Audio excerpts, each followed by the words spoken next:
Hello friends, welcome to study IQ। मैं Farheen Zahid, UPPSC 2022 में मैंने 14th रैंक सिक्योर की है। आज मैं आपसे डिस्कस करूंगी कि कैसे जो एक ट्रेंड जो चेंज हो रहा है पैटर्न में, UPPSC का जो पैटर्न है, स्पेशली अगर हम देखें कि 2021 के बाद से किस तरह के जो क्वेश्चंस हैं वो मेंस में स्पेशली पूछे जा रहे हैं, मैं उस पे आज आपसे डिस्कस करूंगी। और इस पे हम लोग ये देखेंगे कि कैसे किन किन टॉपिक्स पे हमें ज़्यादा फोकस करना चाहिए और जो ट्रेंडिंग टॉपिक्स हैं या फिर जो भी पैटर्न जो चेंज हो रहा है उसके लिए हमें कैसे प्रिपेयर करना चाहिए UPPSC मेंस के लिए। और जो भी लोग UPPSC 2024 के लिए या फिर 25 के लिए अटेम्प्ट कर रहे हैं वो इस तरह के जो ट्रेंड हैं इनको ध्यान में रखते हुए प्रिपेयर करना शुरू करें, ताकि आपकी जो प्रिपरेशन है वो स्ट्रीमलाइन हो पाए और आप कम टाइम में ज़्यादा से ज़्यादा आउटपुट निकाल पाएँ कम एनर्जी के साथ। तो आज हम लोग शुरू करेंगे पेपर का एनालिसिस। पेपर 1, 2, 3, 4 सारे पेपर्स हम डिस्कस करेंगे और उसके बाद हम ये भी डिस्कस करेंगे कि कैसे जो 2023 में UPPSC में जो पेपर 5 और पेपर 6 जो UP स्पेशल पेपर ऐड हुए हैं उसमें आप कैसे काम कर सकते हैं, इस पे भी हम बात करेंगे। तो पहले हम देखते हैं पेपर 1 में हम एनालिसिस एक बार देख लेते हैं कि कैसे जो टाइप ऑफ क्वेश्चन है, स्पेशली मैं आपको पिछले 3 साल का एक ट्रेंड बताऊंगी 2021 से लेके और अभी तक जो पिछले 3 सालों में जो क्वेश्चंस पूछे गए हैं उसके बेसिस पे मैं आपको बताऊंगी कि कहाँ पे हमें ज़्यादा काम करने की ज़रूरत है, किन एस्पेक्ट्स पे हमें काम करना चाहिए। और स्पेशली वो लोग जो UPPSC के साथ साथ UPSC की भी प्रिपरेशन कर रहे हैं तो वो कैसे अपनी प्रिपरेशन को इसके साथ इंटीग्रेट कर सकते हैं, वो भी मैं बताऊंगी कि वो कैसे आपकी जो UPSC की जो प्रिपरेशन है वो कैसे इसमें आपको हेल्प करेगी। तो इस पे बात करते हैं।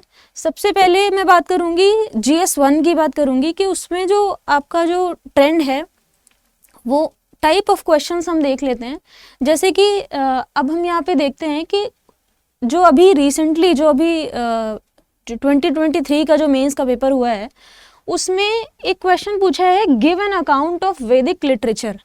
तो वैदिक लिटरेचर, इसके लिए सबसे पहले हमें सिलेबस का जो टॉपिक्स हैं, इसके पहले भी मैंने अपनी पिछली वीडियो में भी सिलेबस के बारे में डिस्कस किया था कि कैसे आपको 1-to-1 मैपिंग करनी पड़ेगी PYQs के साथ, क्योंकि जब आप सिलेबस की मैपिंग करते हैं PYQs के साथ तो आपको ये पता चलता है कि कैसे आपको जो क्वेश्चंस हैं वो कहाँ पे डायरेक्टली क्वेश्चंस पूछ रहे हैं, PYQs जो सिलेबस से डायरेक्टली क्वेश्चंस आ रहे हैं, या फिर ऐसे क्वेश्चंस जो कि इम्प्लाइड हैं जिसमें आपको ज़्यादा सब हेडिंग्स या फिर सब टॉपिक्स पढ़ने की ज़रूरत है। तो हम इसमें देखते हैं कि जो पहला क्वेश्चन है, गिव एन अकाउंट ऑफ वैदिक लिटरेचर, 2023 का क्वेश्चन है। अब हम इसमें देखते हैं सिमिलर क्वेश्चन की हम बात करेंगे कि 2021 में जो क्वेश्चन पूछा है UPPSC मेंस में, describe the geographical feature of India mentioned in the वैदिक लिटरेचर। तो इससे हमें ये पता चल रहा है कि हमें जो अंडरलाइंग थीम है जब हम प्रिपेयर करते हैं अपने एग्ज़ाम के लिए, तो वो जो उसके अंदर अंडरलाइंग थीम है हमें उस थीम को पकड़ना है और उस थीम पे हमें प्रिपरेशन करनी है अपनी। आप नोट्स बना के प्रिपेयर करेंगे या फिर आप बुक्स से पढ़ेंगे तो उन थीम्स पे हमें ज़्यादा फोकस करना है। इसी तरह GS1 में हम एक और क्वेश्चन ले लेते हैं। दूसरा क्वेश्चन अगर हम देखें तो do you agree that urbanisation and slums are inseparable. ये 2021 में पूछा गया है ये क्वेश्चन। दूसरा हम देखते हैं 2023 का एक सिमिलर क्वेश्चन जिसमें बात की है इन्होंने, the process of urbanisation leads to the development of और the devastation in the society. तो ये अर्बनाइजेशन एक थीम है, GS1 की थीम है। GS1 में कहाँ पे आता है, ये सोसाइटी में आपका अर्बनाइजेशन की थीम है, या फिर आप इसको थोड़े एस्पेक्ट्स, इसके जोग्राफिकल एस्पेक्ट भी इसमें कवर कर सकते हैं। तो ये एक थीम अर्बनाइजेशन की है। फिर हम एक 2021 का भी एक क्वेश्चन और देख लेते हैं जिसमें क्वेश्चन पूछा है कि examine the nature of urbanisation in India and discuss the social implications of fast pace of urbanisation. तो हम ये देख रहे हैं कि अर्बनाइजेशन, क्योंकि अर्बनाइजेशन क्या है कि अर्बनाइजेशन एक बहुत रिकरेंट थीम है, बहुत फास्ट पेस से इंडिया में अर्बनाइजेशन हो रहा है, तो ये बहुत एक यूपीएससी या यूपीपीएससी में बहुत प्रोबेबल टॉपिक है आने के लिए। तो इस तरह के हमें थीम्स को आइडेंटिफाई करना है। ये जो क्वेश्चंस हैं ये बहुत बहुत डायरेक्ट क्वेश्चंस हैं जो कि आपकी जो अंडरलाइंग थीम है सिलेबस की उससे कवर हो रहे हैं। इसके बाद हम उन क्वेश्चंस की भी बात करेंगे जहाँ पे आपको ज़्यादा एनालिसिस करने की ज़रूरत है। नेक्स्ट एक और क्वेश्चन हम ले लेते हैं। एक क्वेश्चन है GS 1 में जो कि सोसाइटी का क्वेश्चन है, जिसमें ये पूछा है कि what kind of hindrances do regionalism create in the development of India. तो hindrances in the do regionalism create in the development of India. तो यहाँ पे बात हो रही है रीजनलिज्म की, और रीजनलिज्म हमें पता है कि रीजनलिज्म एक सब टॉपिक है इंडियन सोसाइटी का जो कि GS 1 का पार्ट है। नेक्स्ट क्वेश्चन फिर हम देखते हैं 2021 में फिर से एक क्वेश्चन पूछा है जो कि रीजनलिज्म पे है कि examine how regionalism affects the national integration. फिर से रीजनलिज्म की बात हो रही है। तो ये सिलेबस के कीवर्ड्स हैं। Regionalism is a keyword, urbanisation is a keyword. जब आप कल्चर की बात करते हैं तो वैदिक जो लिटरेचर है, वैदिक सोसाइटी है, दैट इज़ अ कीवर्ड। तो हमें उन पे फोकस करना है। हमें ये देखना है कि कौन कौन से थीम्स हैं जो कि रिकरेंट हैं। सिर्फ ऐसा नहीं है कि सिर्फ यही थीम्स आएंगे, इसके अलावा भी और बहुत सारे थीम्स हैं। जैसे कि आप बात कर सकते हैं पॉपुलेशन की, या फिर वल्नरेबल सेक्शंस में आप विमेन की बात कर सकते हैं। तो ये जो हैं ये कीवर्ड्स आपके सिलेबस में ऑलरेडी दिए हुए हैं, इसको आपको बहुत अच्छे से प्रिपेयर करना है। फिर हम एक नेक्स्ट हम देख लेते हैं कि पेपर 1 का ही पार्ट है ये। पेपर 1 में अगर हम इस पे बात करें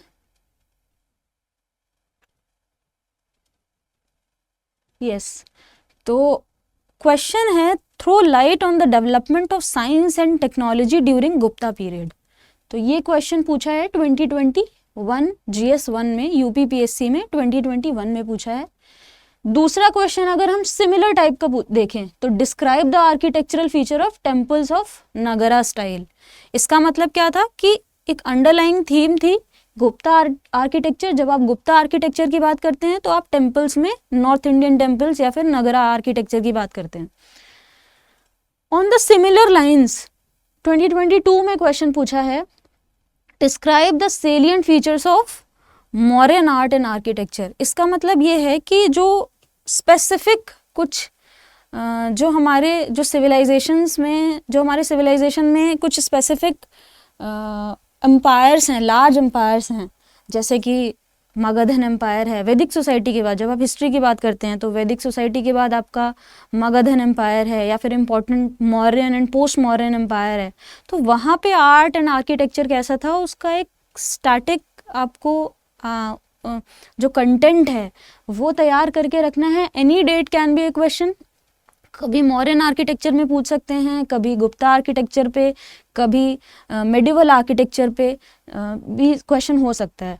इसके बाद हम देखते हैं कि नेक्स्ट क्वेश्चन एक पूछा है 2021 में discuss the scientific aspect of Indian culture and heritage. अब देखिए ये इंटरलिंकेजेस की अगर हम बात करें तो ऊपर एक क्वेश्चन पूछा था science and technology during Gupta period. तो science and technology during Gupta period पूछा था, और अब नेक्स्ट पूछ लिया है scientific aspect of Indian cultural heritage. तो हमें ये देखना है कि कैसे जो थीम्स हैं वो आपस में इंटरकनेक्टेड हैं। आपको एक कॉमन कंटेंट होगा और आप उसको कैसे मल्टीपल तरह से आप अपने आंसर में उसको यूटिलाइज कर सकते हैं। तो ये कुछ स्टैटिक थीम्स हैं जिस पे अभी मैं बात कर रही हूँ, और मैं ये बता रही हूँ आपको कि 2021 से और 2023 तक अगर हम देखें तो पिछले 3 सालों में ये जो क्वालिटी ऑफ क्वेश्चंस हैं, यहाँ पे ये जो स्टैटिक वाला पार्ट है, यहाँ पे जो क्वालिटी ऑफ क्वेश्चंस हैं उसमें कोई वेरिएशन बहुत ज़्यादा नहीं देखने को मिल रहा है, और बहुत सिमिलर टाइप के क्वेश्चंस हैं। तो हमें अपने जो PYQs हैं उसको देख के हमें ये एनालाइज करना पड़ेगा कि कौन कौन से रिकरेंट थीम्स हैं और कौन कौन से थीम्स ऐसे हैं जो डायरेक्टली सिलेबस से पूछे जा रहे हैं और बहुत डायरेक्ट क्वेश्चंस पूछे जा रहे हैं, कोई एनालिसिस नहीं है, बहुत स्टैटिक क्वेश्चंस हैं, तो वो आपको मार्क्स फेच करने में आपके UPPSC में बहुत हेल्प कर सकता है। नेक्स्ट एक और क्वेश्चन हम देख लेते हैं गुप्ता पीरियड में ही। तो गुप्ता का भी हमने ऊपर देखा कि 2021 में एक क्वेश्चन पूछा था, अभी 2022 का फिर से एक क्वेश्चन पूछा है गुप्ता आर्किटेक्चर पे।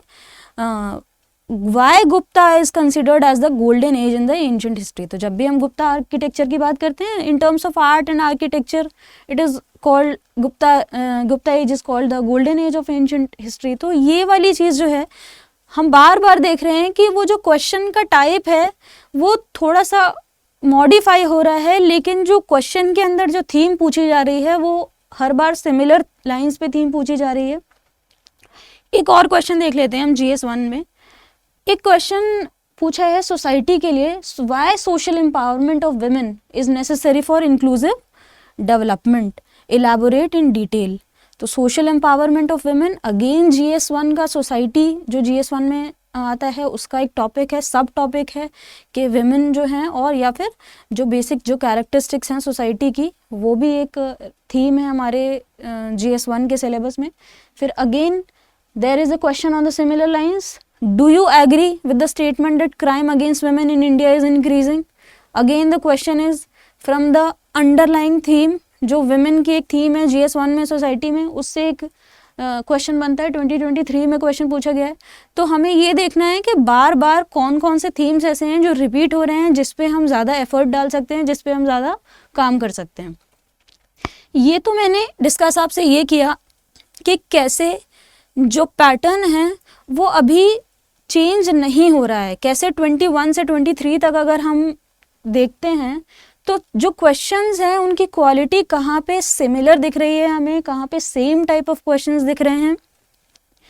आगे हम इसमें बात करेंगे उन टॉपिक्स की। कुछ हम टॉपिक्स यहाँ पे ले लेते हैं ज्योग्राफी के कुछ, या फिर और हम GS1 के और टॉपिक्स ले लेते हैं। जैसे कि एक क्वेश्चन है इसमें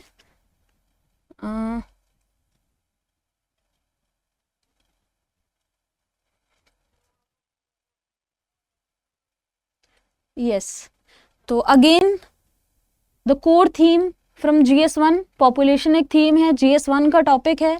इससे पूछा है, क्वेश्चन पूछा है कि highlight the salient features of Indian population policy, suggest some measures for population stabilisation. Yes, तो ये GS1 का UPPSC का 2021 का क्वेश्चन है जिसमें इंडिया की पॉपुलेशन पॉलिसी के बारे में क्वेश्चन पूछा है and suggest some of the measures of the population stabilisation. 12 marks का क्वेश्चन है।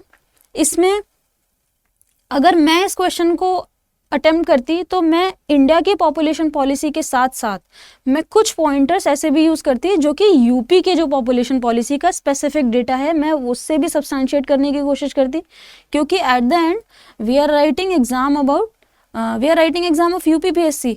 तो हमें थोड़ा सा उसको अपने पेपर को जनरल पेपर से अलग करके थोड़ा यूपी स्पेसिफिक बनाने की कोशिश करनी है।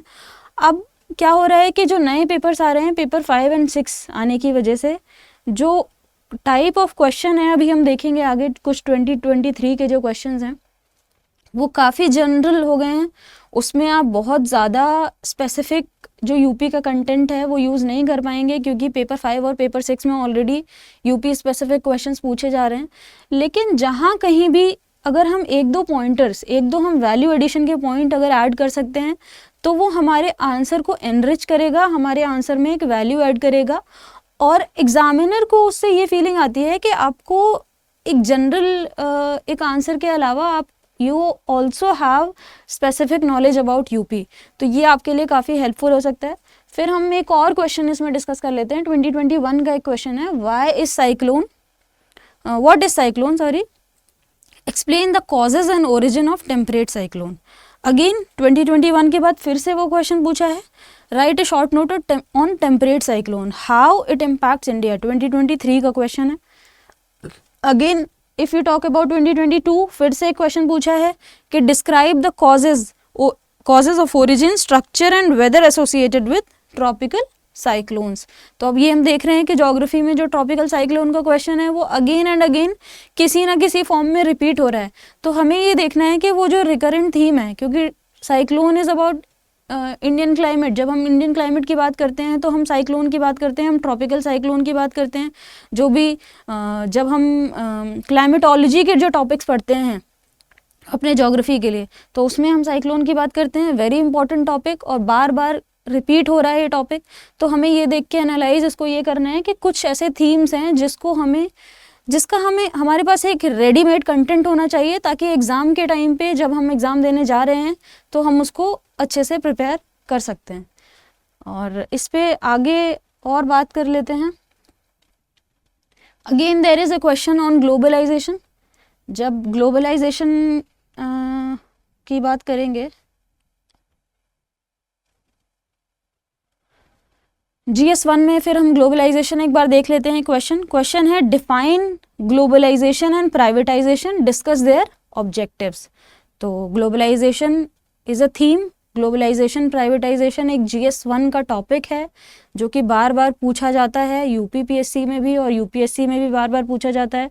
अगेन 2022 का क्वेश्चन है define globalization, assess its impact on rural social structure in India. फिर से डायरेक्ट क्वेश्चन है। तो इस तरह के जो क्वेश्चंस हैं, मैं आपको ये बता रही हूँ कि 2021 से लेके अब तक इस तरह का जो एक ये जो पैटर्न है जिसमें स्टैटिक क्वेश्चंस आ रहे हैं, जो आपके जो सिलेबस के मेन हेडिंग्स हैं, जैसे कि अर्बनाइजेशन एक आपका सिलेबस की मेन थीम है, पॉपुलेशन एक मेन थीम है, ग्लोबलाइजेशन एक थीम है। तो इस तरह की जो थीम्स हैं वो आपको बहुत अच्छे से प्रिपेयर करनी है और जिससे आप बहुत ईजिली मार्क्स फेच कर सकते हैं।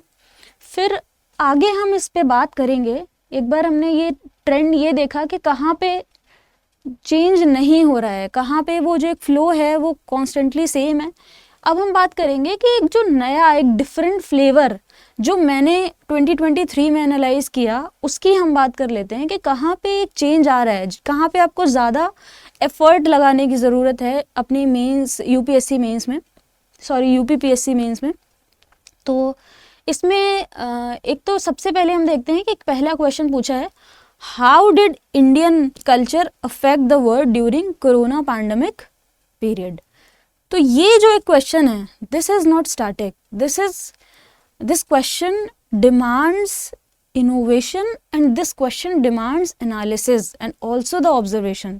क्योंकि ये हमारा traditional modern architecture, Gupta architecture या फिर हमारा जो इंडियन कल्चर है, इंडियन कल्चर में जो बहुत सारे कल्चर के एस्पेक्ट्स आते हैं, जो बेसिक जो चीज़ें हैं, उससे हट के जितना ज़्यादा आप इनोवेशन का यूज़ करेंगे, जितना आप जो डेली लाइफ में जो हम कल्चर्स का यूज़ करते हैं उसका जितना ज़्यादा आप एनालिसिस इसमें प्रेजेंट करेंगे, उतना ज़्यादा आपको फ़ायदा होगा, उतना ज़्यादा मार्क्स फेचिंग होगा। क्योंकि ये डायरेक्ट क्वेश्चन नहीं है, इस तरह का क्वेश्चन है इससे पहले कभी नहीं पूछा है। आगे भी इस पैटर्न पे किसी और इवेंट को लेके क्वेश्चन इस तरह से बन सकते हैं। एक बार और नेक्स्ट क्वेश्चन एक बार देख लेते हैं, जैसे कि evaluate the role of women organizations in women empowerment. तो ये जो क्वेश्चन है, this question is not very much direct, this question requires knowledge and understanding of UPSC as well. क्योंकि अगर आप UPSC का अगर आप प्रीवियस ईयर क्वेश्चन देखेंगे तो उसमें ये इस तरह के क्वेश्चंस पूछे हैं। आपको विमेन ऑर्गेनाइजेशंस के नाम, उनके एग्जांपल्स और उन्होंने जो विमेन ऑर्गेनाइजेशंस हैं उन्होंने जो डेवलपमेंट किए हैं, आपको उनके बारे में नॉलेज होना चाहिए, तब जाके आप इस क्वेश्चन को अटेम्प्ट कर पाएंगे। और एक और हम क्वेश्चन ले लेते हैं, unemployment is the only cause for prevalent poverty in India, comment. अब इसमें क्वेश्चन में दिया है unemployment is the only cause.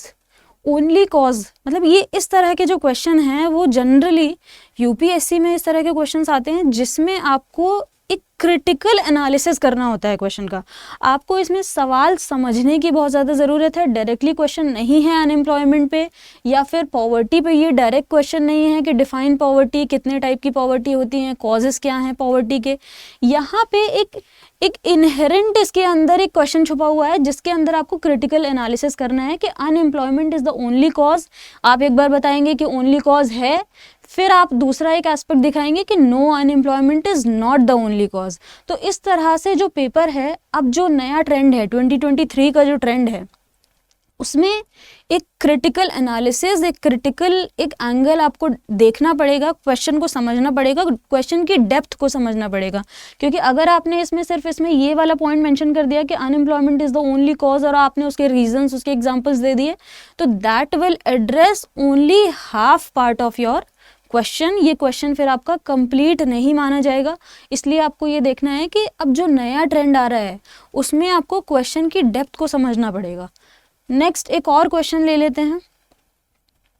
Right a short note on 9 number channel and it's strategic importance. तो 9 number channel, it was said, ये एकदम से एक बाउंसर क्वेश्चन है। बाउंसर क्वेश्चन ऐसे है कि इसको समझने के लिए बहुत से लोग इसको 9 नंबर चैनल को 9 डैश लाइन भी समझ सकते हैं कि वो जो चाइना वाला 9 डैश लाइन है साउथ चाइना सी में, ये वो नहीं है। ये 9 डिग्री चैनल है जो कि हमारे इंडियन ओशन में एक कह सकते हैं कि एक स्ट्रेट है। तो अब फिर से हम इस क्वेश्चन की अगर बात करते हैं तो ये एक बाउंसर क्वेश्चन है। ये आप एक्सपेक्ट नहीं कर सकते कि इस तरह का क्वेश्चन आपसे पूछा जाएगा। अगेन यहाँ पे आपको चाहिए है कि आप जो यूपीएससी के जो प्रीवियस ईयर क्वेश्चन हैं 1-2 साल के, उसको भी देखें। क्योंकि इसके पहले यूपीएससी में एक क्वेश्चन पूछा था ज्योग्राफी में पेपर 1 में कि what is the strategic importance of straits. जो स्ट्रेट्स होती हैं, जो नैरो, जो वाटर चैनल होते हैं, उनकी इंपॉर्टेंस के बारे में यूपीएससी में पूछा था। ऑन द सिमिलर लाइंस ये एक स्ट्रैटेजिक इंपॉर्टेंस पूछी है 9 नंबर चैनल की, क्योंकि जो 9 नंबर चैनल है that is also a kind of straight only. तो ये एक तरह का बाउंसर क्वेश्चन है। इसके लिए मैं आपको ये बताना चाह रही हूँ कि कैसे आप अपनी यूपीएससी और यूपीपीएससी की प्रिपरेशन को इंटीग्रेट करके अगर आप एनालिसिस करेंगे, अगर आप अपने कंटेंट को तैयार करेंगे, तो उससे आपको किस तरह से फ़ायदा हो सकता है। और नेक्स्ट इसमें एक बार बात करते हैं। अब एक क्वेश्चन पूछा है,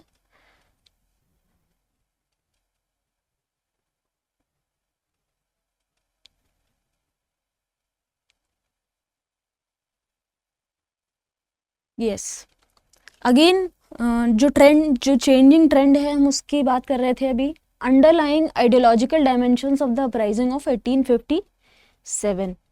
तो पहले क्या होता था, जो पहले जो क्वेश्चंस आते थे 1857 के रिवोल्ट के बारे में, वो डायरेक्ट क्वेश्चंस होते थे। उसमें आपसे पूछ लिया जाता था कि जो 1857 का रिवोल्ट था उसके कॉजेज़ क्या थे, या फिर कौन से ऐसे लीडर्स थे जो कि रिस्पॉन्सिबल थे, या फिर जिन्होंने पार्टिसिपेट किया था, या फिर उसका आउटकम। लेकिन यहाँ पे एक एनालिसिस पार्ट ऐड किया है, ideological dimensions of the uprising of 1857। तो यहाँ पे ये देखना है कि कैसे ये जो ट्रेंड चेंज हो रहा है, हमें इस पे बात करनी है कि ये जो ट्रेंड चेंज हो रहा है उसमें एक इन डेप्थ एनालिसिस हो रही है। इन डेप्थ एनालिसिस, अब आपको सिर्फ फैक्ट्स याद नहीं करने हैं, फैक्ट्स रट के नहीं जाना है। आपको उस टॉपिक की, या फिर जो भी आप टॉपिक पढ़ रहे हैं, अपने जो भी सिलेबस में जो भी टॉपिक्स पॉइंटर्स दिए हुए हैं, उनके बारे में एक इन डेप्थ आपका एनालिसिस और एक इन डेप्थ आपकी अंडरस्टैंडिंग होनी बहुत ज़रूरी है। तब जाके आप उसको एक होलसम वे में उस आंसर को एड्रेस कर पाएंगे। तो ये GS1 का एक ये जो पैटर्न है, ये मैंने आपसे डिस्कस किया कि कैसे कुछ टॉपिक्स हैं जिन पे स्ट्रेट फॉरवर्ड सिमिलर लाइंस पे क्वेश्चंस पूछ रहे हैं, स्पेशली वो वाले टॉपिक्स जो कि एज इट इज़ आपके सिलेबस में दिए हुए हैं। जैसे कि मैंने पहले भी बताया था कि अर्बनाइजेशन है, या फिर पॉपुलेशन है, विमेन से रिलेटेड, ग्लोबलाइजेशन से रिलेटेड जो टॉपिक्स हैं वो एज इट इज़ आपके सिलेबस में दिए हुए हैं। उनके लिए आप डायरेक्टली पॉइंटर्स तैयार कर सकते हैं, नोट्स तैयार कर सकते हैं, और डायरेक्टली वो आगे भी इस तरह से पूछे जाने की काफ़ी पॉसिबिलिटी है। लेकिन एक नया एस्पेक्ट जो हमें देखने को मिला, जो ट्रेंड, जो हमें नया चेंजिंग ट्रेंड अभी 2023 में जो देखने को मिला है, वो ये है कि कैसे आपको चीज़ों की एक इन डेप्थ एनालिसिस होनी ज़रूरी है, और एक क्रिटिकल एंगल। हम लोग जनरली पहले क्या करते थे, हम उसके फैक्ट्स पढ़ लेते थे कि अच्छा ठीक है ये कॉजेज़ है इसका, ये जो भी अंडरलाइंग डिफाइन पॉवर्टी है, जैसे कि तो पॉवर्टी को डिफाइन कर दिया, कितने टाइप्स की पॉवर्टी होती हैं, कॉजेज देख लिया, रेमेडी देख लिया। अब हम देख रहे हैं यहाँ पे कि ट्रेंड में कैसे उसका क्रिटिकल एनालिसिस और उसका एक अदर साइड जो कि हिडन पार्ट है उसका, जो आपको क्वेश्चन पढ़ के बार बार प्रैक्टिस करने से जो समझ में आएगा कि क्वेश्चन में जो पूछा है आपको उसको कैसे होलसम वे में उस क्वेश्चन को एड्रेस करना है, उसके लिए क्वेश्चन को समझना बहुत ज़रूरी है। तो ये GS1 का हमने एनालिसिस देखा। अब हम बात करते हैं GS2 में, हम बात करते हैं कि कैसे किस टाइप के क्वेश्चंस हैं जो कि 2021 से लेके अभी तक उन क्वेश्चंस पे वो जो सिमिलर टाइप के क्वेश्चंस हैं जिस पे जो पूछे जा रहे हैं, या फिर बाद में हम इसमें ये भी देखेंगे कि एक नया एक जो ट्रेंड है वो कैसे हमें देखने को मिल रहा है 2023 में, और किस लाइन में आप अपनी आगे की, अगर आप 2024 का या 25 का अटेम्प्ट देने वाले हैं UPPSC का, तो on what lines you should prepare and on what lines you should move ahead with your preparation, ताकि आपकी जो प्रिपरेशन है वो स्पेशली जो UPPSC मेंस के लिए वो इफ़ेक्टिवली हो पाए। तो हम इस पे बात करते हैं, GS2 पे बात करते हैं। सबसे पहले कुछ क्वेश्चंस हैं जो कि अब हम फिर से इस पे देखेंगे कि कैसे डायरेक्टली वो जो क्वेश्चंस हैं वो पूछे जा रहे हैं।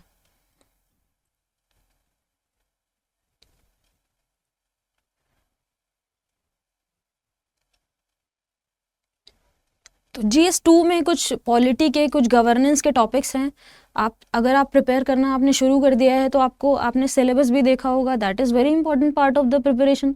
सबसे पहले आप जिस भी चीज़ की तैयारी करना शुरू करते हैं तो आपको ये देखना है कि अच्छा UPPSC मुझसे ये एक्सपेक्ट कर रहा है। अगर UPPSC कह रहा है कि आपको इंडियन पॉलिटी या फिर यूपी की पॉलिटी को जानना है, तो आपको कैसे पता चलेगा कि आपको कितना जानना है? ये जानने के लिए आपको सिलेबस देखना बहुत ज़रूरी है कि कौन कौन सा उसमें टॉपिक्स पूछे हैं। तो उसके बेसिस पे हमारी जो प्रिपरेशन है वो स्ट्रीमलाइन हो जाती है। फिर से हम इस पे देखेंगे कि NGO, जैसे कि क्वेश्चन 2021 में एक क्वेश्चन पूछा है, discuss the role of NGO in the process of policy formulation. Again 2022 में अगर हम देखें तो discuss the role of NGO in the process of policy making. Same question है, कोई चेंज नहीं है। इसका मतलब ये है कि इस तरह के कुछ ऐसे थीम्स हैं, सिर्फ यही नहीं, इसके अलावा भी आप बहुत सारे ऐसे थीम्स हैं जो आपके सिलेबस में दिए होंगे डायरेक्टली। जैसे कि NGO है तो इसकी जगह सेल्फ हेल्प ग्रुप भी हो सकता है, इसके लिए सिविल सोसाइटी ऑर्गेनाइजेशंस भी हो सकते हैं। तो इस तरह के जो थीम्स हैं उस पर आपको शॉर्ट नोट्स प्रिपेयर करके पहले से रखने होंगे, ताकि एनी डे जब भी ये इस तरह का क्वेश्चन पूछा जाए तो you will be able to answer that question in a very effective and in a very beautiful manner.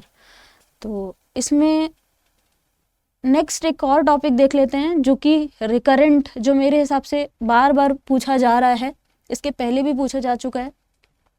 21 का एक क्वेश्चन है, सिटीजन चार्टर।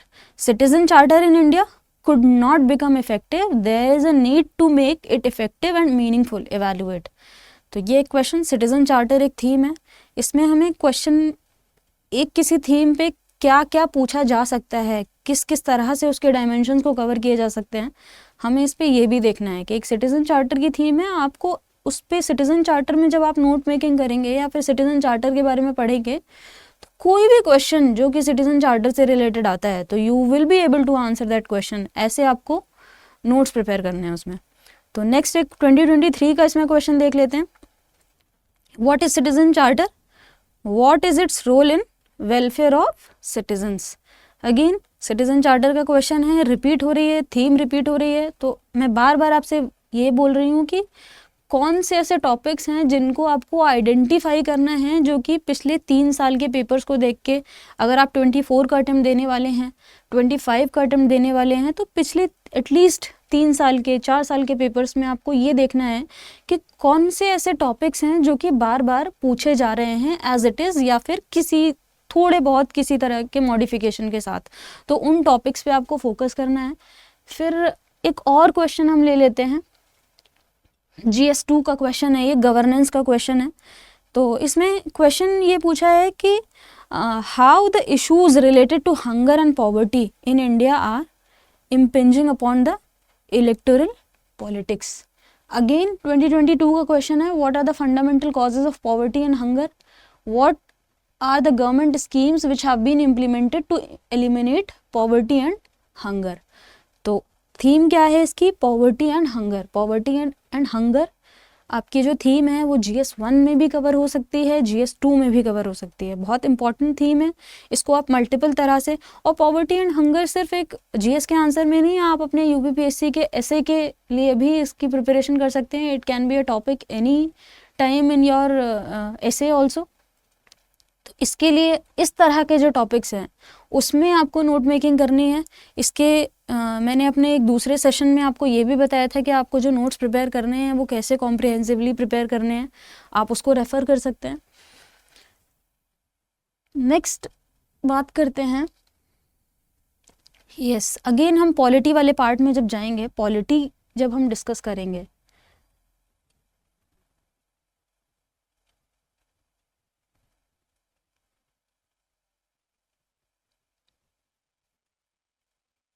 कुछ क्वेश्चंस हैं जो कि बेसिक पॉलिटी के क्वेश्चंस हैं। जैसे कि एक क्वेश्चन पूछा है 2021 में, क्वेश्चन पूछा है the preamble of constitution affirms the basic structure of the constitution and the promotion of human dignity इल्यूसिडेट।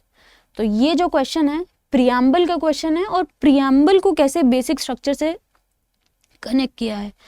Preamble is a very static topic जो कि आपका बहुत बेसिक टॉपिक है इंडियन पॉलिटी का, और जब बेसिक स्ट्रक्चर की बात करते हैं that is also very basic topic of GS2 polity की जब आप बात करते हैं। तो ये आपको, ये ऐसी थीम है जो आपको प्रिपेयर करना ही करना है। ये any date can be A question. Again हम सिमिलर टाइप के अगर हम टॉपिक की बात करें तो 2022 में फिर से बेसिक स्ट्रक्चर डॉक्ट्रिन पे एक क्वेश्चन पूछा है, और 2023 की अगर बात करें तो why the preamble is called philosophy of the Indian constitution. Again there is a question on preamble. तो हमें ये यहाँ से हमें ये देखना है कि कौन से ऐसे थीम्स हैं जो कि बार बार या फिर ऑल्टरनेट ईयर्स में बार बार पूछे जा रहे हैं। तो ऐसे जो थीम्स हैं जहाँ पे जो पैटर्न है, इसको हम कहते हैं कि वो जो पैटर्न है ऑन द सिमिलर लाइंस है। तो इस तरह के क्वेश्चंस में आपको फोकस करना चाहिए, प्रिपेयर करना चाहिए। इसमें आप बहुत पहले से कंटेंट तैयार करके अच्छा कर सकते हैं, क्योंकि ऑन द स्पॉट जब आप लिखने बैठेंगे तो ये वाले इन टॉपिक्स में, क्योंकि ये स्टैटिक टॉपिक्स हैं, इसमें आप बहुत ज़्यादा कंटेंट जनरेट नहीं कर सकते अनटिल एंड अनलेस आपके पास पहले से ही इनके इन टॉपिक्स पे कुछ ना कुछ नोट, आपके शॉर्ट नोट, या फिर आपके पास पहले से कुछ कंटेंट तैयार है। कुछ केसेस ले सकते हैं, इसमें कुछ एग्जाम्पल्स ले सकते हैं। जैसे कि अगर बेसिक स्ट्रक्चर की बात हो रही है तो केशवानंद भारती केस का आपको मेंशन करना है। तो इस तरह से पहले ही आपको ये सब चीज़ें प्रिपेयर करनी है, और any date can be A question. मैं आपको ये बता रही हूँ कि कैसे आपको अपने अटेम्प्ट के लिए जब आप प्रिपेयर करते हो तो किस डायरेक्शन में आपको अपनी प्रिपरेशन करनी है। इन्फॉर्मेशन इतनी ज़्यादा है, जब भी आप पढ़ने बैठेंगे तो आपको लगेगा कि बहुत बल्कि बुक्स हैं। जब आप पढ़ना शुरू करेंगे तो एक चीज़ पढ़ेंगे तो हो सकता है कि कुछ टाइम के बाद आपको वो याद ना रहे, जब आप अगली चीज़ पढ़ेंगे तो पिछली वाली चीज़ भूल जाएंगे। तो इस तरह से जब हम PYQ का एनालिसिस करते हैं तो हमें ये पता चलता है कि कैसे आप अपनी प्रिपरेशन को स्ट्रीमलाइन करने के साथ साथ आप वो चीज़ें पढ़ें जो कि जिसका कॉस्ट बेनिफिट आपके लिए ज़्यादा है, जिसमें आप कम इनपुट देके ज़्यादा आउटपुट निकाल सकते हैं। नेक्स्ट हम इसमें और बात कर लेते हैं।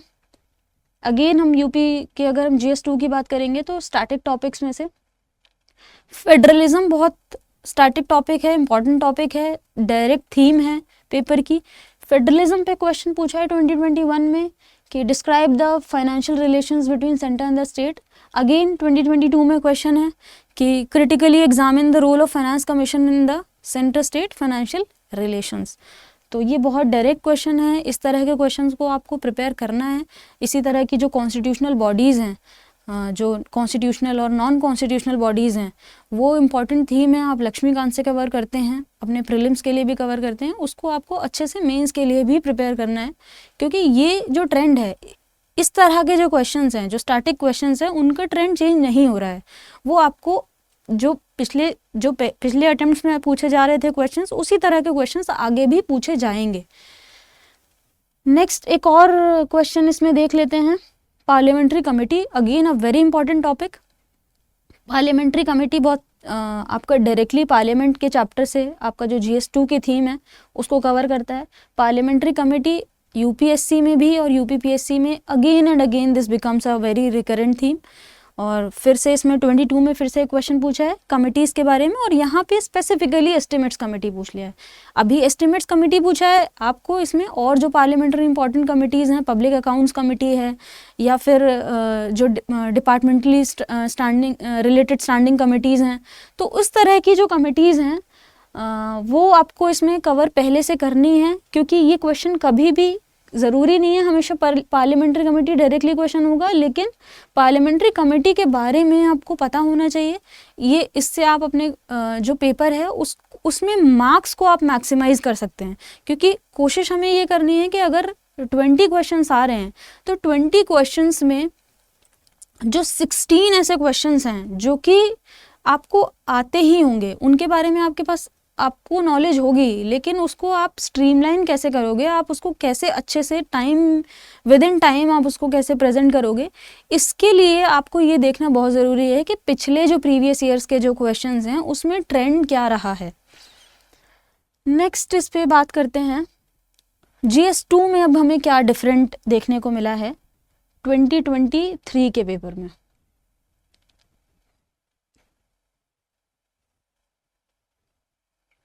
तो अब हम देखते हैं कि 2023 का जो पेपर था उसमें ये कहा जा रहा है कि एक जो पैटर्न जो चेंज हो रहा है, अब जो टाइप ऑफ क्वेश्चन है, मोस्ट ऑफ द क्वेश्चंस में जो मैंने एनालाइज किया 2023 के पेपर को देख के, वो जो क्वालिटी ऑफ क्वेश्चन है, वो जो स्टैटिक वाला पार्ट है उसमें quality of question is very similar, कोई बहुत ज़्यादा चेंज नहीं आया है।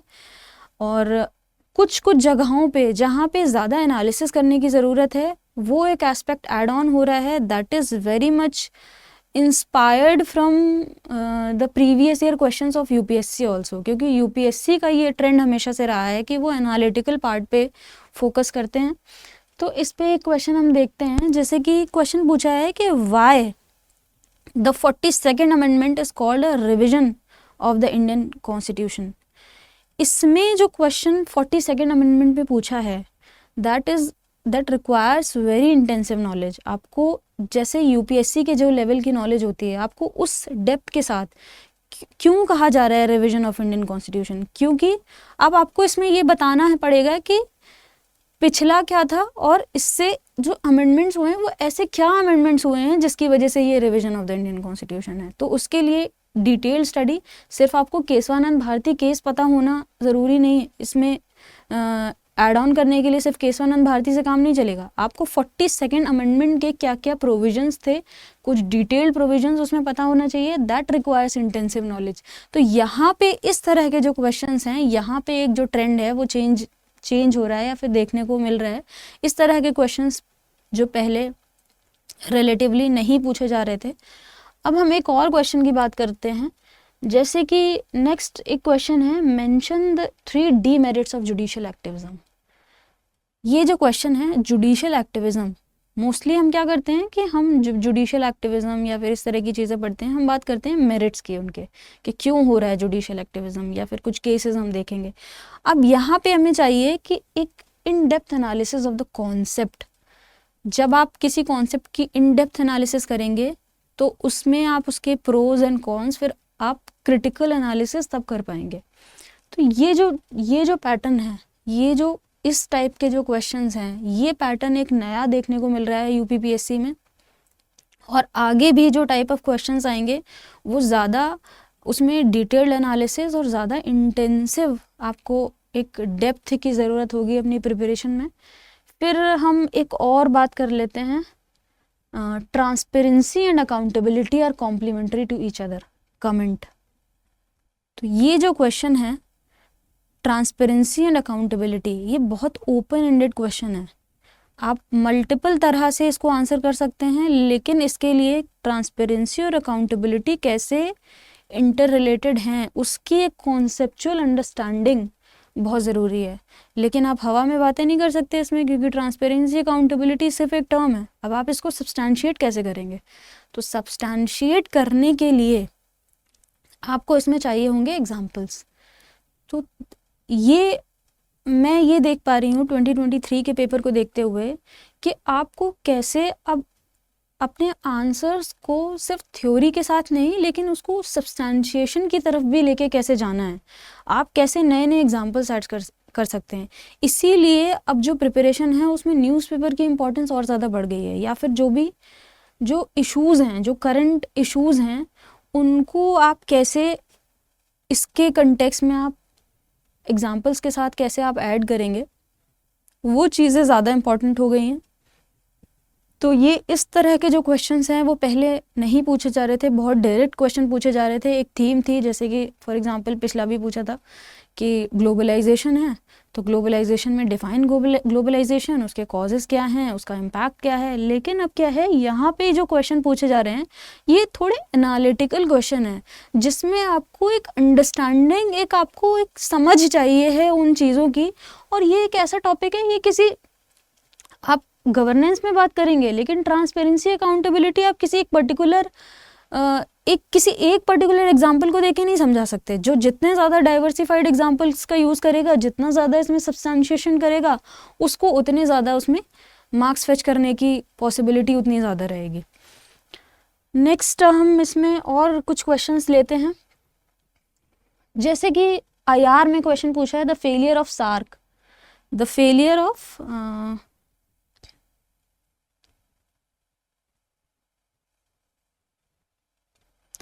क्वेश्चन है, the failure of SAARC forced India to strengthen BIMSTEC, explain. अब यहाँ पे वो आपसे सार्क के कंट्रीज और सार्क की इम्पोर्टेंस या फिर सार्क के बारे में नहीं पूछ रहा, वो आपसे बिम्स्टेक के बारे में नहीं पूछ रहा, एक वो कंपैरेटिव एनालिसिस पूछ रहा है। ये एनालिटिकल है, क्योंकि इसमें आपको सिर्फ सार्क और बिम्स्टेक के बारे में पता होना ज़रूरी नहीं है, आपको ये भी पता होना चाहिए कि एक कंपैरिजन, सार्क का कंपैरिजन बिम्स्टेक से। तो ये जो क्वेश्चन है ये एक UPSC के टाइप का क्वेश्चन है। इस तरह का जो एनालिसिस है, जो एनालिटिकल एस्पेक्ट है, इसके लिए आपको न्यूज़पेपर रीडिंग इम्पॉर्टेंट है। इस तरह की जो चीज़ें हैं, इस तरह के जो एस्पेक्ट्स हैं, उनको कवर करने के लिए न्यूज़पेपर रीडिंग आपको करनी पड़ेगी। उससे आपकी एक एनालिटिकल एबिलिटी, चीज़ों को समझने की या चीज़ों को की जो डेप्थ है उनको जो समझने की एबिलिटी है, जब आप एडिटोरियल्स पढ़ते हैं तो उससे आपको एक अंडरस्टैंडिंग आती है, वो यहाँ पे इम्पॉर्टेंट हो जाती है। तो इस तरह के जो क्वेश्चंस हैं ये अब नए हमें देखने को मिल रहे हैं UPPSC में 2023 में, और इस तरह के जो क्वेश्चंस हैं वो आगे भी पूछे जा सकते हैं। तो ये एक तरह का जो पैटर्न है वो आप ये देख सकते हैं कि कैसे जो क्वालिटी ऑफ क्वेश्चंस है या फिर डेप्थ ऑफ क्वेश्चन है UPSC और UPPSC की कैसे मर्ज हो रही है। तो वो चीज़ आपको समझनी पड़ेगी इस प्रिपरेशन को आगे आपको स्ट्रीमलाइन करने के लिए। एक और हम क्वेश्चन देखते हैं, GS2 का क्वेश्चन देखते हैं कि क्वेश्चन है, critically examine the increasing powers and role of prime minister, how does it impact other institutions. अब एक ये यहाँ पे नई चीज़ देखने को ये मिल रही है कि आपको एक कॉन्सेप्चुअल अंडरस्टैंडिंग तो चाहिए किसी टॉपिक की। अगर ऑफिस ऑफ प्राइम मिनिस्टर है तो आपको प्राइम मिनिस्टर के ऑफिस के बारे में पता होना चाहिए, लेकिन सिर्फ आपको एक एस्पेक्ट नहीं है। इसके पहले भी हमने सार्क और बिम्स्टेक में देखा था कि कैसे इंटरकनेक्टेडनेस पूछ रहे हैं, एक टॉपिक की इंटरकनेक्टेडनेस दूसरे के साथ, कि आपकी क्या एबिलिटी है, आप एक टॉपिक को दूसरे टॉपिक से कनेक्ट कर पा रहे हैं या नहीं कर पा रहे हैं। तो वो वाली जो एबिलिटी है वो आपको यहाँ पे चाहिए। तो बहुत होलसम एक अंडरस्टैंडिंग, और उसके साथ साथ आपको कैसे आप एक चीज़ को दूसरे चीज़ के साथ कनेक्ट करते हैं, या फिर अगर किसी एक टॉपिक के बारे में आपसे पूछा है तो उसकी वजह से और जो बाकी चीज़ें हैं वो क्या क्या इम्पैक्ट हो सकती हैं। तो इससे क्या होगा कि आप डाइवर्सिफाइड थीम को कवर कर पाएंगे अपने आंसर में। सपोज अदर इंस्टीट्यूशंस हैं तो अदर इंस्टीट्यूशंस में और बहुत सारे इंस्टीट्यूशंस हो सकते हैं, गवर्नेंस के इंस्टीट्यूशंस हो सकते हैं, ब्यूरोक्रेसी हो सकती है। तो कैसे आप कितने ज़्यादा इंस्टीट्यूशंस को यहाँ पे इमेजिन कर पाएंगे, तो उससे तब आपको आइडिया आएगा जब आप इसकी प्रैक्टिस करेंगे कि कैसे आप एक टॉपिक को इंटरकनेक्ट करते हैं दूसरे टॉपिक के साथ। एक और क्वेश्चन हम देखते हैं इसमें GS2 में कि what alternative mechanisms of dispute resolutions have emerged in recent years, how far they have been effective। Again a UPSC type of question. इसमें क्वेश्चन पूछा है हाउ फार, तो पहले तो सीधा सीधा क्वेश्चन होता था कि डिस्प्यूट रेजोल्यूशन के मैकेनिज्म क्या हैं, आप एक दो एग्जांपल्स लिख देते थे कि इस तरह से होता है, इंटर स्टेट काउंसिल होती है, जोनल काउंसिल होती है, इस तरह से आप मैकेनिज्म्स बताते थे। लेकिन अब क्या है कि alternative mechanisms of dispute resolution, आपको सिर्फ वो डिस्प्यूट रेजोल्यूशन के मैकेनिज्म्स नहीं बताने, अब आपको ये भी बताना है कि how far they have been effective, यानी कि आपको एग्जाम्पल्स के साथ, कुछ ऐसे एग्जाम्पल्स के साथ जहाँ पे उन्होंने पॉजिटिवली इफ़ेक्टिवली उन्होंने जो डिस्प्यूट रेजोल्यूशन मैकेनिज्म्स हैं वहाँ पे काम किया है और कहाँ पे अभी काम नहीं हो पा रहा है। फॉर एग्जांपल जो आपके जो असम मेघालय बॉर्डर है वहाँ पे जो डिस्प्यूट रेजोल्यूशन है वो हो पाया है, इफ़ेक्टिव रहा है, नहीं रहा है। कावेरी डिस्प्यूट है तो वहाँ पे क्या मैकेनिज्म अप्लाई किया और नहीं हो पाया है तो क्यों नहीं हो पाया है, इस तरह की चीज़ें। फिर आप जो ट्रिब्यूनल्स की बात करते हैं तो हमें बहुत सारे जो एस्पेक्ट्स हैं, बहुत सारी चीज़ें डिस्प्यूट रेजोल्यूशन से रिलेटेड, उन सब पे बात करनी है। और तब जाके आपका ये जो आंसर है इस टॉपिक पे, इस क्वेश्चन पे, वो एक होलसम आंसर बनेगा। सिर्फ एक एस्पेक्ट को अगर आप इसमें कवर करते हैं तो this will not address the demand of the question basically. Next हम इसमें और कुछ बात करते हैं, GS 3 की बात करते हैं। GS 3 में कुछ टॉपिक्स हैं जैसे कि इंक्लूसिव ग्रोथ, एक टॉपिक है जो कि एज इट इज़ सिलेबस में आपके दिया हुआ है। तो इस पे जो स्टैटिक टॉपिक्स हैं उस पे हम बहुत ज़्यादा बात नहीं करेंगे। हम ये देखेंगे कि किस तरह के जो टॉपिक्स हैं, मतलब जो आपके सिलेबस में डायरेक्टली पॉइंटर्स दिए हुए हैं और वहाँ से सीधे सीधे क्वेश्चंस आ रहे हैं, तो वो आपको एनालिसिस करना है। ऑलरेडी हमने GS 1 और GS 2 में काफ़ी इसका एनालिसिस कर लिया है कि कैसे डायरेक्टली वो टॉपिक आपके सिलेबस में दिया हुआ है और वो सेम क्वेश्चन उसी तरह से या फिर किसी बहुत स्लाइट मॉडिफिकेशन के साथ आपसे पूछा जा रहा है। तो जैसे कि इंक्लूसिव ग्रोथ एक टॉपिक है। इंक्लूसिव ग्रोथ में 2021 में, 2022 में, 2023 में तीनों साल इंक्लूसिव ग्रोथ पे क्वेश्चन पूछा है। That means you must prepare for inclusive growth. Any date can be A question, 24 में आ सकता है, 25 में आ सकता है। तो इस तरह के जो टॉपिक्स हैं वो आपको एज इट इज़ प्रिपेयर करने हैं, उन पे नोट्स प्रिपेयर करना है। और आपको नोट्स ऐसे प्रिपेयर करने हैं कि इंक्लूसिव ग्रोथ से रिलेटेड अगर कोई टॉपिक आता है, उसके इंक्लूसिव ग्रोथ कैसे होगी, उसके मेजर्स क्या लेने चाहिए, गवर्नमेंट को क्या मेजर्स लेने चाहिए, या फिर और हम सजेस्ट कर सकते हैं वे फॉरवर्ड क्या होना चाहिए, या फिर अगर इंक्लूसिव ग्रोथ नहीं हो रही है तो क्यों नहीं हो रही है, कॉजेज़ क्या हैं, ये सब चीज़ें एक होलसम वे में आप कवर कर सकते हैं। इसके लिए जो नोट्स आपको बनाने हैं, कैसे बनाने हैं, वो आप मेरे दूसरे जो और लेक्चर है उसमें आप रेफ़र कर सकते हैं कि आपको नोट मेकिंग कैसे करनी है, कैसे आपको क्रिस्प नोट्स बनाने हैं, ताकि आप लास्ट मिनट पे इस तरह की जो चीज़ें हैं जो रिवाइज कर पाएंगे। फिर हम इसमें बात करते हैं GS 3 में। फिर से हम देखते हैं कि जैसे एक topic sustainable development goals, SDG। SDG is a very multi dimensional topic. आप इसको जगह जगह यूज़ कर सकते हैं। Sustainable development as a way forward आप अपने कंक्लूजन में यूज़ कर सकते हैं। लेकिन सस्टेनेबल डेवलपमेंट गोल्स क्या हैं, that you have to prepare, क्योंकि वो बार बार रिकरेंट थीम है, वो आपसे बार बार पूछा जा रहा है।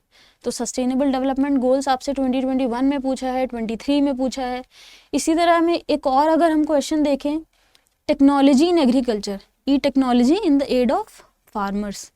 तो जो ई टेक्नोलॉजी फार्मर्स के लिए, एग्रीकल्चर के लिए, क्योंकि हम अब अब हम बात जनरली करते हैं तो हम डिजिटल एग्रीकल्चर की बात करते हैं, हम प्रिसीजन एग्रीकल्चर की बात करते हैं, तो that topic become very important. अब हम जब इसकी बात करेंगे, टेक्नोलॉजी मिशन इन एग्रीकल्चर 2021 में पूछा है क्वेश्चन। अब साइंस में इसी तरह से जो क्वेश्चन पूछा है, nano science, nano technology, detail potential उसका in the field of science and agriculture.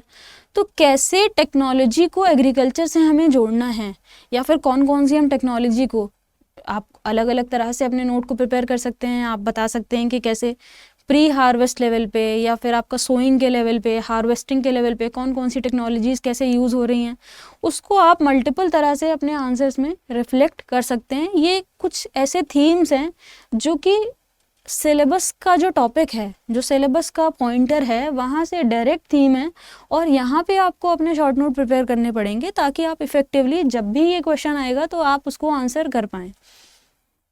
Again 2023 का क्वेश्चन है, e technology to help the farmers. तो मैं ये देख रही हूँ इसमें कि कैसे कुछ स्पेसिफिक जो स्टैटिक जो ऐसे टॉपिक्स हैं जिन पे क्वेश्चन किसी ना किसी फॉर्म में बार बार रिपीट हो रहा है, तो आपको वो ट्रेंड देखना है कि कहाँ पे क्वेश्चन जो आ रहा है वो बार बार किसी ना किसी फॉर्म में रिपीट हो के आ रहा है। फिर हम इसमें एक जो चेंज जो ट्रेंड हुआ है वो भी उसकी भी बात करेंगे, जैसे कि food processing is a topic. Food processing GS 3 का टॉपिक है। फूड प्रोसेसिंग की जब हम बात करेंगे तो क्वेश्चन है,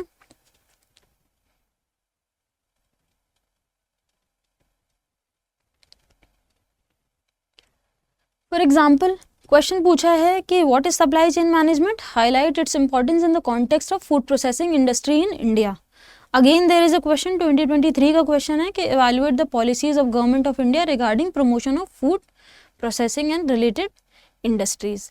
तो इस तरह के जो क्वेश्चन हैं, food processing is a topic directly from your GS 3 टॉपिक। GS 3 से आप इसको प्रिपेयर कर सकते हैं। अच्छा, अब इसमें जैसे फूड प्रोसेसिंग की बात हम करते हैं तो मैं एक चीज़ एड ऑन ये करूँगी कि जैसे कि फूड प्रोसेसिंग इंडस्ट्री के बारे में पूछा है, इंडियन कॉन्टेक्स्ट में पूछा है, तो आई वुड रिकमेंड कि जब आप ये आंसर लिख रहे हैं, ये आंसर अगर आपका 8 मार्क्स का है या 15 या 12 मार्क्स का आंसर है, तो जितने भी मार्क्स का आंसर है उसके अकॉर्डिंग आप थोड़ा सा इसका डेटा, क्योंकि food processing is not only about India, food processing UP में फ्लरिशिंग है, क्योंकि यूपी क्या है, यूपी एक एग्रीकल्चर इकोनॉमी है। तो इस तरह की जो चीज़ें हैं फूड प्रोसेसिंग इंडस्ट्री में, आपको यूपी से रिलेटेड कोई अगर इन्फॉर्मेशन है, यूपी की फूड प्रोसेसिंग की पॉलिसी है, तो उस पॉलिसी का मेंशन आप अगर अपने आंसर में करते हैं तो एक वो जनरल आंसर के अलावा एक ये इम्प्रेशन भी देता है कि you have a bit of knowledge about UP also. तो वो जो यूपी का स्पेशल कंटेंट है वो सिर्फ आप GS 5 या GS 6 में ज़रूरी नहीं है कि सिर्फ आप उन्हीं पेपर्स में इस्तेमाल करें जहाँ पे स्पेसिफिकली यूपी का क्वेश्चन पूछा है। आप यहाँ पे भी एक दो पॉइंटर्स वैल्यू ऐड करने के लिए अपने आंसर में ऐड कर सकते हैं। नेक्स्ट एक और क्वेश्चन देखते हैं, इंटरनल सिक्योरिटी का क्वेश्चन है। जब आप क्वेश्चन देखते हैं तो आपको सबसे पहले जब आप सिलेबस कवर करते हैं और ऐसे PYQs कवर करते हैं तो एक चीज़ की क्लैरिटी आपको और होती है। कभी कभी क्या होता है कि एग्ज़ाम में जब हम क्वेश्चन को पढ़ रहे हैं तो हमें क्वेश्चन समझ में नहीं आता। अगर हमारे माइंड में वो एक सिलेबस की इमेज बनी हुई है कि अच्छा ये वाला टॉपिक है, ये इंटरनल सिक्योरिटी का क्वेश्चन है, यहाँ से ये चीज़ें GS 3 में आती हैं, तो उसके बेसिस पे भी कभी कभी हम क्वेश्चन को आइडेंटिफाई कर लेते हैं कि अच्छा ये क्वेश्चन यहाँ से प्रॉबेबली इस थीम पे पूछा जा रहा है। GS 3 पे हम देखते हैं कि साइबर क्राइम पे क्वेश्चन पूछा है, various types of cyber crime, बहुत स्ट्रेट फॉरवर्ड क्वेश्चन है। Types of cyber crime, how can you protect yourself. Again फिर से क्वेश्चन पूछा है 2023 में, cyber crimes are big threat to national security. सीधा सीधा क्वेश्चन है कि आप कैसे प्रोटेक्ट कर सकते हैं। तो इसमें बहुत ज़्यादा एनालिटिकल पार्ट की ज़रूरत नहीं है, बहुत ज़्यादा आपको क्रिटिकल एनालिसिस करने की ज़रूरत नहीं है, सीधा सीधा डायरेक्ट क्वेश्चन है, आपके सिलेबस से डायरेक्ट क्वेश्चन है। इस तरह के जो थीम्स हैं ये बार बार ऐसे ही रिपीट होंगी, इस पर कोई ट्रेंड बहुत ज़्यादा चेंज देखने को नहीं मिलता है। अब हम देखते हैं GS 3 में कहाँ पे कौन से ऐसे टॉपिक्स हैं जहाँ पे आपको ज़रूरत है बहुत ज़्यादा एनालिसिस करने की, या फिर जहाँ पे आपको ज़रूरत है थोड़ा सा अपनी प्रिपरेशन को UPSC के पैटर्न पे स्ट्रीमलाइन करने की। फॉर एग्जांपल अब हम ये देखते हैं कि क्वेश्चन पूछा है कि explain the budget making process of government of India. तो बजट मेकिंग प्रोसेस है, अंडरस्टैंडिंग ऑफ द पॉलिटी आपको चाहिए इसमें, क्योंकि क्वेश्चन तो ये GS 3 का है, लेकिन इंटरकनेक्टेडनेस अगेन आपको पॉलिटी की अंडरस्टैंडिंग भी चाहिए कि कैसे बजट का जो बजट मेकिंग का प्रोसेस होता है, कौन से आर्टिकल्स होते हैं, और आपको इकोनॉमी का एस्पेक्ट भी चाहिए कि जो बजट मेकिंग प्रोसेस होती है उसमें क्या क्या चीज़ें कवर होती हैं। तो इस तरह से आपको इंटरकनेक्टेडनेस चाहिए। पहले इस तरह का पैटर्न UPPSC में देखने को नहीं मिलता था, डायरेक्ट क्वेश्चन होता था, लेकिन अभी क्या है कि एक इंटरकनेक्टेडनेस और एक एनालिसिस वाला जो पार्ट है वो अब ऐड हो रहा है, वो आगे भी क्वेश्चंस में देखने को मिलेगा। अगेन हम बात करते हैं, एक और क्वेश्चन ले लेते हैं, PDS के बारे में क्वेश्चन पूछा है कि the public distribution system has prove to be most effective instrument of government policy over the years. तो इसमें भी इसमें एक चीज़ ये देखने को मिल रही है कि ये question as you can see 12 marks का क्वेश्चन है और ये बहुत मल्टीपल पार्ट्स में पूछा है। पीडीएस के बारे में पूछा है, कैसे इफेक्टिव रहा है, फिर ये भी पूछा है कि कैसे stabilizing price and making food available to consumers at affordable price, explain the statement. तो इस क्वेश्चन के मल्टीपल पार्ट्स हैं। ये एक यूपीएससी स्टाइल का क्वेश्चन है। यूपीएससी में जनरली ये होता है कि जब क्वेश्चन होता है तो उसके मल्टीपल 2 या 3 पार्ट्स होते हैं कभी कभी। तो इसके लिए आपको सारे पार्ट्स को एड्रेस करना है और इसके कीवर्ड्स के पे फोकस करना है, क्योंकि दिस इज़ अ स्टेटमेंट। आप जब स्टेटमेंट को आंसर करते हैं तो आप फिर उसको कैसे, किसी भी स्टेटमेंट को आंसर करने के लिए आपको ये इंश्योर करना है कि उसके सारे जो कीवर्ड्स हैं आपने एड्रेस कर लिए हैं। तो ये एक नया ट्रेंड जो यूपीपीएससी में अभी 2023 में जो देखने को मिला है। कुछ और क्वेश्चंस देख लेते हैं जल्दी जल्दी।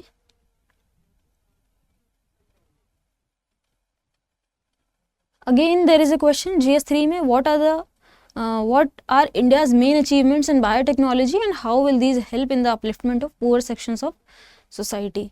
तो साइंस का क्वेश्चन है बहुत। आप जो साइंस के इस तरह के टॉपिक्स हैं जैसे कि बायोटेक्नोलॉजी है, नैनो टेक्नोलॉजी है, या फिर जो भी टॉपिक्स आपके सिलेबस में दिए हुए हैं उनके बारे में एटलीस्ट, क्योंकि जब हम साइंस की बात करते हैं तो मोस्टली हमें देखना होता है उसका एप्लीकेशन पार्ट, क्योंकि साइंस में हमें बहुत ज़्यादा उसकी कॉन्सेप्चुअल जो चीज़ें हैं साइंस में, आंसर राइटिंग में हमें इतनी ज़्यादा हेल्प नहीं करती। हमें देखना है उसका एप्लीकेशन, क्योंकि एट द एंड हम किस चीज़ का एग्ज़ाम दे रहे हैं, हम सिविल सर्विसेज का एग्ज़ाम दे रहे हैं, तो उसके लिए हमें उसके एप्लीकेशन पे के जब आप सिविल सर्वेंट बन जाएंगे तो आप उस साइंस को कैसे अप्लाई करेंगे, तो उस चीज़ पे हमें फोकस करना है। इस तरह से जो ऐसे टॉपिक्स हैं, बायोटेक्नोलॉजी हो गए, या फिर इस तरह साइबर फिजिकल सिस्टम्स हो गए, या फिर रोबोटिक्स हो गए, इनके जो एप्लीकेशंस हैं सोसाइटी के लिए, आर्टिफिशियल इंटेलिजेंस हो गया, तो ये इस पार्ट पे हमें फोकस करना है। थोड़ी बहुत एक बेसिक अंडरस्टैंडिंग कि वो जो जैसे फॉर एग्जांपल आर्टिफिशियल इंटेलिजेंस, तो उसके बारे में एक बेसिक अंडरस्टैंडिंग कि क्या है, और उसके बाद उसका एक एप्लीकेशन वाला पार्ट हमें इस पे ज़्यादा फोकस करना है। तो ये एक चेंजिंग ट्रेंड है जो कि यूपीपीएससी में अब नए जो क्वेश्चंस अभी 2023 में देखने को मिले हैं उसमें आया है ये। एक और क्वेश्चन देख लेते हैं। एक क्वेश्चन इसमें पूछा है कि मनी लॉन्ड्रिंग को इससे कैसे कनेक्ट किया है कम्युनिकेशन टेक्नोलॉजी से। यहाँ पे 2 कॉन्सेप्ट हैं। Money laundering is about internal security and communication ICT is about science and tech. दोनों ही GS3 के टॉपिक हैं, लेकिन दोनों टॉपिक्स इंटरकनेक्ट करके पूछे गए हैं कि कैसे मनी लॉन्ड्रिंग में जब अब हमें इसको मैपिंग करके दिखानी पड़ेगी कि एक तरफ मनी लॉन्ड्रिंग है, एक तरफ जब हम आईसीटी की बात करते हैं तो हम ग्लोबलाइजेशन से उसको ऐड कर सकते हैं कि कैसे इसमें क्रिप्टो करेंसी का यूज़ हो रहा है, या फिर हम टेक्नोलॉजी का इस्तेमाल करेंगे, ग्लोबलाइजेशन कैसे यूज़ हो रहा है इसमें, कैसे आपका जो मनी लॉन्ड्रिंग जो है वो साइबर या फिर कंप्यूटर्स के थ्रू कैसे मनी लॉन्ड्रिंग हो रही है, डार्क वेब का इस्तेमाल हो रहा है। तो वो सब चीज़ें कैसे साइंस एंड टेक, आपकी आईसीटी प्लस मनी लॉन्ड्रिंग, ये 2 मिक्सिंग ऑफ द टॉपिक्स हैं। तो इस तरह का जो ट्रेंड है, ये जनरली हम पहले देखते थे कि यूपीएससी में इस तरह का ट्रेंड देखने को मिलता है, लेकिन अभी यूपीपीएससी में भी नए जो क्वेश्चन आ रहे हैं उसमें ये वाला ट्रेंड देखने को मिल रहा है। तो इस तरह के जो एनालिटिकल क्वेश्चंस हैं जिसमें आप मिक्सिंग करोगे 2-3 टॉपिक्स की, कैसे आप 1-to-1 करस्पॉन्डेंस या फिर एक टॉपिक को दूसरे टॉपिक से कनेक्ट करेंगे, इस डायरेक्शन में आपको अपनी प्रिपरेशन को स्ट्रीमलाइन करना चाहिए अगर आप नेक्स्ट 24 या 25 के अटेम्प्ट को देने वाले हैं। एक और क्वेश्चन हम देख लेते हैं। क्वेश्चन है what positive negative changes occurred due to media revolution in India and around the world, explain the role of media in national international security. इसमें भी अगेन मल्टीपल पार्ट्स की हम बात कर रहे थे। मल्टीपल पार्ट्स पूछे गए हैं इस क्वेश्चन में, और स्कोप ऑफ क्रिएटिविटी बहुत है, क्योंकि आप जगह जगह से मल्टीपल तरह के आप इसमें एग्जाम्पल्स का यूज़ कर सकते हैं। जितने ज़्यादा आप डाइवर्सिफाइड एग्जाम्पल यूज़ करेंगे उतना ज़्यादा आपके आंसर का सब्सटैंशिएशन होगा। तो ये जो हमें ट्रेंड देखने को मिल रहा है अब इसमें, इस पे हमने बात की कि कैसे GS 1, 2, 3 में हमने बात की कि कैसे कुछ जो स्टैटिक टॉपिक्स हैं उस पे बात जो हो रही है, तो उस पे जो क्वेश्चंस आ रहे हैं वो कैसे on the similar pattern question आ रहे हैं, लेकिन कहाँ पे कौन से ऐसे एरियाज़ हैं या फिर कहाँ पे किस तरह से अब आपको अपनी प्रिपरेशन को स्ट्रीमलाइन करना है, जिससे आप क्या करेंगे, आप एनालिसिस करेंगे, क्रिटिकल एनालिसिस करेंगे टॉपिक्स का, और आप क्या करेंगे, टॉपिक्स को कोशिश करेंगे कि एक टॉपिक और दूसरा टॉपिक कैसे इंटरकनेक्टेड हैं, उनको आपस में कनेक्ट करने की कोशिश करेंगे, मिक्सिंग करने की कोशिश करेंगे, और कैसे जब मल्टीपल पार्ट्स पूछे जा रहे हैं या फिर कोई क्वेश्चन है उसको कोई हिडन पार्ट है, जैसे कि हमने वो देखा था कि अनएम्प्लॉयमेंट वाला एक क्वेश्चन देखा था जिसमें it is the only cause, आपको बताना था कि नहीं, it is not the only cause, उसके अलावा भी कॉजेज़ हैं। तो इस तरह से जो ट्रेंड चेंज हो रहा है, और मैं ये रिकमेंड करूँगी कि जो भी लोग यूपीपीएससी का 24 या 25 का अटेम्प्ट देने वाले हैं, तो वो स्पेशली लास्ट जो 2-3 ईयर्स के यूपीएससी के जो पेपर्स हैं उसको भी एक बार देख लें, कभी कभी ऑन द सिमिलर एक नोट, एटलीस्ट उन क्वेश्चन को इसलिए देख लें ताकि आपको ये समझ में आ जाए कि क्वेश्चन को कैसे समझना है, क्योंकि जब तक आपको क्वेश्चन की अंडरस्टैंडिंग नहीं होगी आप उस क्वेश्चन को आंसर ठीक से नहीं कर पाएंगे। तो ये आपको समझना बहुत ज़रूरी है कि जो क्वेश्चन की रिक्वायरमेंट क्या है, क्वेश्चन की डिमांड क्या है, ये समझने के लिए मैंने आपको अभी GS 1, 2, 3 का एनालिसिस बताया है। GS 4 में मुझे बहुत ज़्यादा चेंजिंग ट्रेंड देखने को नहीं मिला है यूपीपीएससी में, क्योंकि उसमें मोस्टली जो टॉपिक्स हैं वो इनहेरेंट जो आपकी जो थीम्स हैं, जैसे कि एप्टीट्यूड पे क्वेश्चन है या फिर सोशल इन्फ्लुएंस पे क्वेश्चन है, वो आपके अंडरलाइंग जो आपके सिलेबस में जो थीम्स हैं उन पे ही मोस्टली क्वेश्चन पूछे गए हैं। 2023 में भी उसी तरह के क्वेश्चंस देखने को मिले हैं। तो GS 4 पे मैं ज़्यादा बात नहीं करूँगी, और बस इसके साथ मैं इस लेक्चर को यहीं फिनिश करती हूँ। Thank you so much.